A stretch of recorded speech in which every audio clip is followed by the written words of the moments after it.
ఈరోజు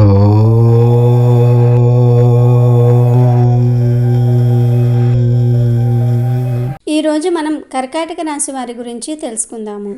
కర్కాటక రాశి వారి ఇంటిపై ఒక దేవత యొక్క శాపం ఉంది. అందువల్ల మీరు పొరపాటున కూడా ఈ తప్పులు చేసి అమ్మవారికి కోపం తెప్పించకండి. మరి కర్కాటక రాశి వారి ఇంటిపై ఏ దేవత యొక్క శాపం ఉండబోతుంది? అదేవిధంగా కర్కాటక రాశి వారు పొరపాటున కూడా చేయకూడనటువంటి ఆ తప్పులు ఏమిటి?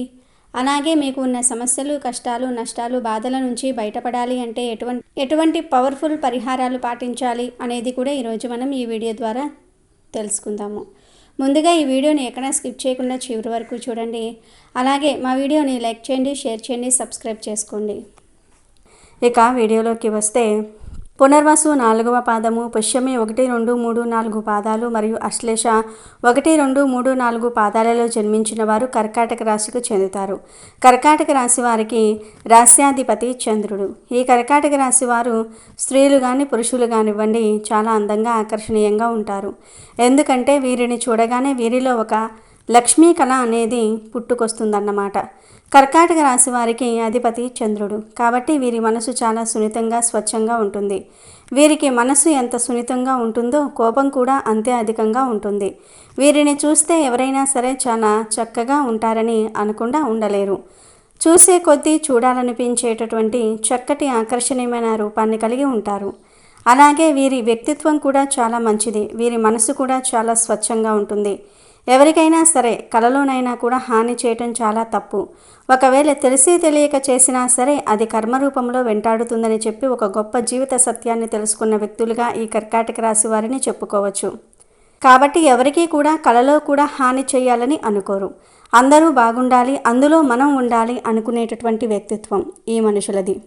అయితే వీరికి కోపం కూడా చాలా ఎక్కువగా ఉంటుంది. వీరికి ఎదురుగా ఒక మాట, చాటున ఒక మాట చెప్పటం చేత కాదు. ఎందుకంటే ఈ సొసైటీలో చాలామంది అలా ఉంటున్నారు. రాబోయే రోజులలో ఈ రాశి వారి జీవితం ఎలా ఉండబోతుందో పరిశీలిస్తే ఫలితాలు కాస్త మిశ్రమంగా ఉండే అవకాశం బలంగా కనబడుతుంది. జీవితం అనేది ఎప్పుడూ ఒకేలా సాగదు. ఎత్తుపల్లాలు సహజం. ఈ కాలాన్ని మీరు ఒక పరీక్షా సమయంగా భావించి ఓర్పుతో, వివేకంతో ముందుకు సాగాల్సి ఉంటుంది. ఉద్యోగాలు చేస్తున్న ఈ రాశి జాతకులకు పని ఒత్తిడి విపరీతంగా పెరిగే సూచనలు ఉన్నాయి. మీపై అధికారులు మీపై అదనపు బాధ్యతలు మోపవచ్చు. అనుకోని ప్రాజెక్టులు మీ ముందుకు రావచ్చు. వాటిని నిర్ణీత సమయంలో పూర్తి చేయాల్సిన ఒత్తిడి మిమ్మల్ని మానసికంగా అలసటకు గురి చేస్తుంది. పనిభారం పెరగటం వల్ల చిరాకు, ఆందోళన వంటివి సహజం. అయితే ఈ సమయంలో మీరు కోపానికి, ఆవేశానికి తావివ్వకూడదు. ఏదైనా పనిని ప్రారంభించే ముందు దానిని ఎలా పూర్తి చేయాలి, ఎంత సమయంలో పూర్తి చేయాలి అనే దానిపై ఒక స్పష్టమైన ప్రణాళిక సిద్ధం చేసుకోవాలి. పనులను విభజించుకుని ప్రాధాన్యత క్రమంలో పూర్తి చేయటం వల్ల ఒత్తిడిని చాలా వరకు తగ్గించుకోవచ్చు. మీరు పనిచేసే చోట అనగా ఆఫీసులో తోటి ఉద్యోగులతో కొన్ని ఇబ్బందులు, మనస్పర్ధలు ఎదుర్కొంటారు. మీ విజయానికి, మీ పనితీరుకు అసూయపడేవారు కొందరు మీపై లేనిపోని నిందలు వేయడానికి ప్రయత్నించవచ్చు. మిమ్మల్ని తక్కువ చేసి మాట్లాడవచ్చు. అత్యంత బాధాకరమైన విషయం ఏమిటి అంటే మీరు ఎంతగానో నమ్మిన స్నేహితులు కూడా మీకు శత్రువులుగా మారే అవకాశం స్పష్టంగా కనబడుతుంది. మీ రహస్యాలను ఇతరులతో పంచుకోవటం, మీ బలహీనతలను బయటపెట్టడం వంటివి చేయకండి. మాట విషయంలో చాలా జాగ్రత్తగా ఉండండి. అనవసరమైన వాదనలకు దూరంగా ఉండటం మీకు అన్ని విధాలా శ్రేయస్కరం. డబ్బుకు సంబంధించిన ఆందోళనలు ఈ కాలంలో మిమ్మల్ని ఎక్కువగా వేధిస్తాయి. రాబడి కంటే ఖర్చులు పెరిగిపోతూ ఉంటాయి. కుటుంబంలో అనుకోని ఆరోగ్య సమస్యలు లేదా శుభకార్యాల వల్ల అధికంగా ఖర్చు చేయాల్సి రావచ్చు. చేతిలో డబ్బు నిలవకపోవటం వల్ల మనసు గందరగోళంగా, అశాంతిగా మారుతుంది. భవిష్యత్తులో ఎలా అనే భయం మిమ్మల్ని వెంటాడుతూ ఉంటుంది. ఇలాంటి సమయంలో మీరు డబ్బు సంపాదించడానికి వక్ర మార్గాలు వైపు మనసు మళ్లించకూడదు. సులభంగా డబ్బు వస్తుందనే ఆశతో తప్పుడు పనులు చేస్తే భవిష్యత్తులో తీవ్రమైన చట్టపరమైన, సామాజిక ఇబ్బందులను ఎదుర్కోవాల్సి వస్తుంది. నిజాయితీగా కష్టపడి పనిచేయండి. ఈ సమయంలో మీరు పడే శ్రమ, మీరు చేసే కృషి వృధా పోదు. ఇది మీ భవిష్యత్తు పురోగతికి ఒక బలమైన పునాదిగా మారుతుంది. కుటుంబ సభ్యులతో మీ సమస్యలను పంచుకోవటం ద్వారా మానసిక ప్రశాంతత పొందుతారు మరియు వారితో ఆనందంగా గడపడానికి ప్రయత్నించండి. ఆరోగ్యం విషయంలో ఈ రాశివారు ఈ కాలంలో కొంత శ్రద్ధ వహించాలి. పని ఒత్తిడి, మానసిక ఆందోళనల కారణంగా ఆరోగ్యం కొంత క్షీణించవచ్చు. తలనొప్పి, కడుపులో మంట, నిద్రలేమి, నీరసం వంటి సమస్యలు తలెత్తవచ్చు. చిన్న ఆరోగ్యం సమస్యే కదా అని అశ్రద్ధ చేయవద్దు. సమస్య తీవ్రం కాకముందే వెంటనే మంచి వైద్యుడిని సంప్రదించి వారి సలహాలు, సూచనలు పాటించటం చాలా మంచిది. సరైన ఆహారము, తగినంత నిద్ర, కొద్దిపాటి వ్యాయామం మీ దినచర్యలో భాగం చేసుకోండి. ఇక ఆర్థికంగా గడిచిన కొంతకాలంగా మీరు ఎటువంటి తీవ్రమైన సమస్యలనైతే ఎదుర్కొంటూ వస్తూ ఉన్నారో ఆ సమస్యల బాధ, ఆర్థిక ఇబ్బందుల నుంచి మీరు పూర్తిగా బయటపడి ప్రశాంతమైన జీవితాన్ని పొందాలంటే కాస్త సమయం పడుతుంది. ఓపిక పట్టక తప్పదు. ఆర్థిక పరంగానూ, ఉద్యోగంలోనూ మీరు ఊహించిన అద్భుతమైనటువంటి ఫలితాలను చూడాలి అంటే కొంతకాలం మీరు వేచి ఉండాల్సిందే. గ్రహాల అనుకూలత కోసం ఎదురు చూడాలి. ఈ సమయంలో మిమ్మల్ని దెబ్బతీయడానికి కొందరు వ్యక్తులు సిద్ధంగా ఉంటారు.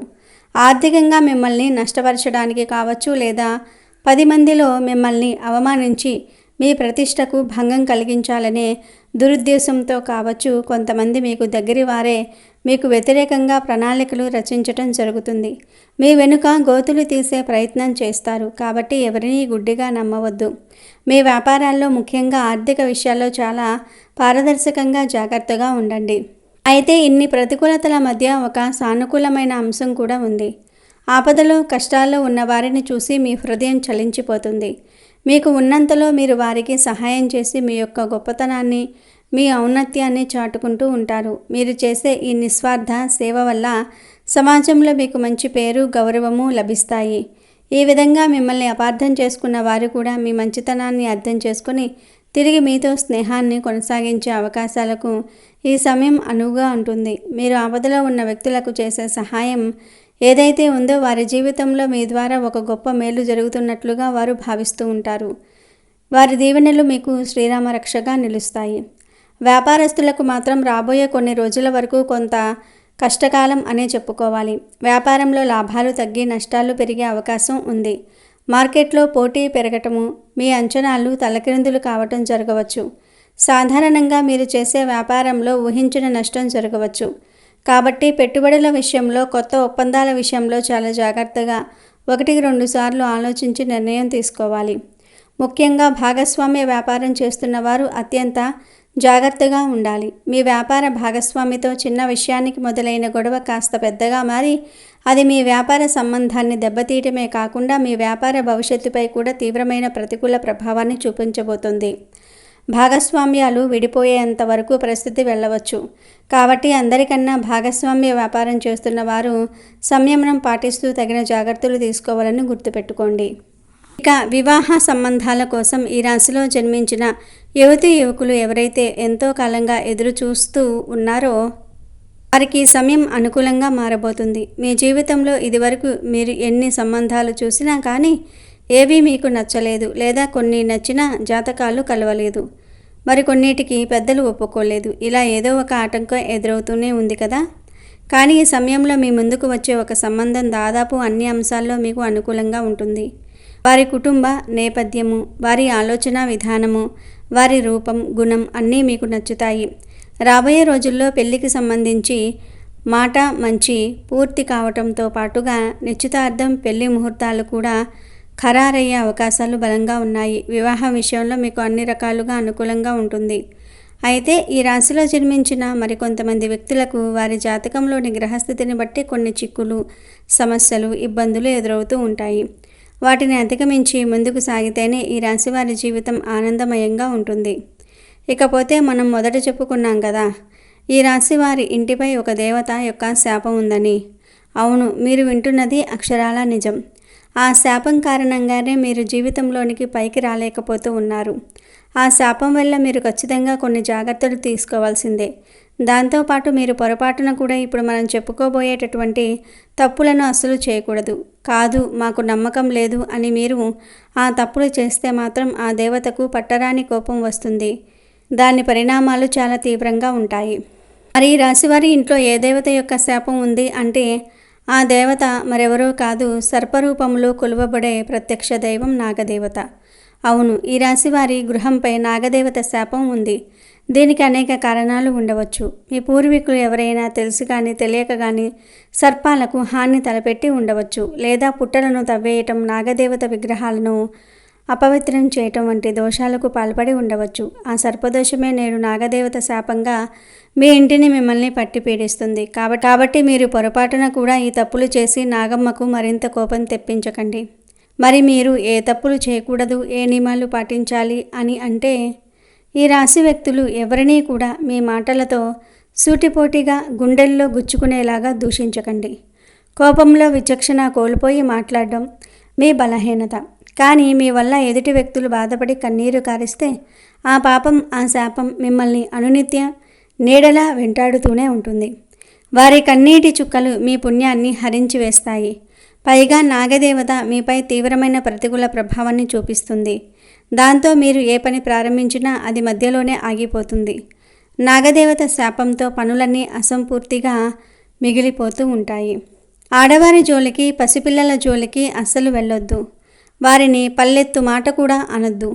స్త్రీలు సాక్షాత్తు ఆదిపరాశక్తి స్వరూపులు. వారిని అవమానిస్తే సకల దేవతల ఆగ్రహానికి గురి కావాల్సి వస్తుంది. ముఖ్యంగా నాగదేవత స్త్రీ రూపంలో పూజలందుకునే దేవత. కాబట్టి స్త్రీలను కించపరిస్తే నాగదేవత శాపం రెట్టింపవుతుంది. ఈ సమయంలో మీకు ఉన్న చెడు స్నేహాలు, చెడు సంబంధాలను పూర్తిగా తెంచుకోండి. మిమ్మల్ని తప్పుదోవ పట్టించే వ్యసనాలకు బానిస చేసే స్నేహితులకు దూరంగా ఉండండి. అనైతిక సంబంధాల వైపు మనసు మళ్లించకండి. లేకపోతే అమ్మవారి ఆగ్రహానికి మీరు గురి కావాల్సి ఉంటుంది. ఈ రాశిలో జన్మించిన వ్యక్తులు ఎవరైతే చెడు పనులు చేస్తూ ఇతరులకు హాని తలపెట్టే చెడు కార్యాలు చేయాలని ఆలోచిస్తూ ఉంటారో మిమ్మల్ని నాగదేవత అస్సలు క్షమించదు. దొంగతనం, మోసం, అబద్ధాలు చెప్పటం వంటి పనులకు దూరంగా ధర్మబద్ధమైన జీవితాన్ని గడపండి.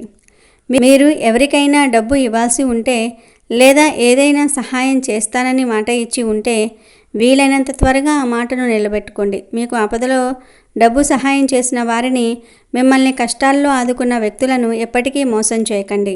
వారి నమ్మకాన్ని వమ్ము చేయకండి. కృతజ్ఞత అనేది మానవుడికి ఉండవలసిన ముఖ్య లక్షణం.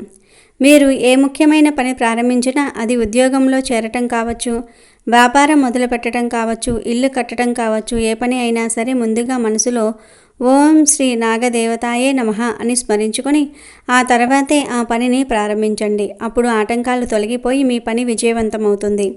ఇకపోతే ఈ రాశి వారిలో ఎవరైతే వివిధ రకాల సమస్యలు, కష్టాలు, నష్టాలు, బాధల నుంచి శాశ్వతంగా బయటపడడానికి, అనేక రంగాలలో మంచి ఉన్నత ఫలితాలను సాధించడానికి మరియు జాతకరీత్యా కలిగే దుష్ప్రభావాలు ముఖ్యంగా ఈ నాగదేవత శాప ప్రభావం పూర్తిగా తొలగిపోవడానికి ఇప్పుడు మనం చెప్పుకోబోయే అత్యంత శక్తివంతమైన పరిహారాలను శ్రద్ధగా, భక్తితో పాటిస్తే మీకు ఎలాంటి సమస్యలు ఉండవు. మీ జీవితం సుఖ సంతోషాలతో నిండిపోతుంది.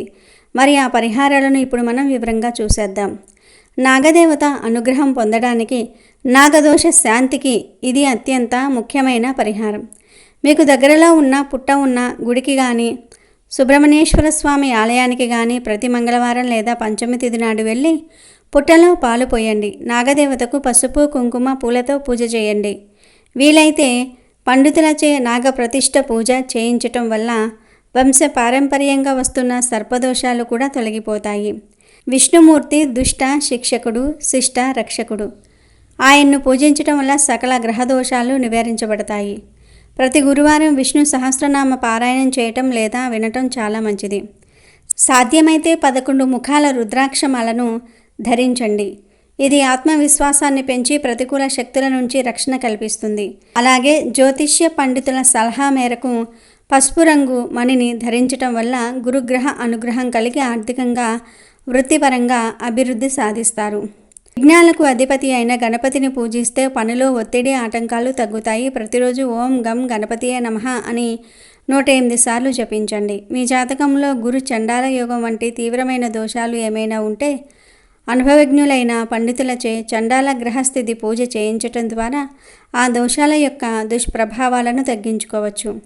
దానం చేయటం వల్ల పుణ్యం లభిస్తుంది. తేనె, పసుపు రంగు స్వీట్లను గురువులకు, బ్రాహ్మణులకు దానం చేయండి. పేదవారికి, అవసరంలో ఉన్నవారికి పసుపు రంగు వస్త్రాలు, పప్పులు వంటివి దానం చేయండి. పక్షులకు, జంతువులకు, ముఖ్యంగా కుక్కలకు, ఆవులకు ఆహారం పెట్టండి. మూగజీవుల ఆకలి తీర్చటం వల్ల తెలియకుండా చేసిన పాపాలు కూడా తొలగిపోతాయి.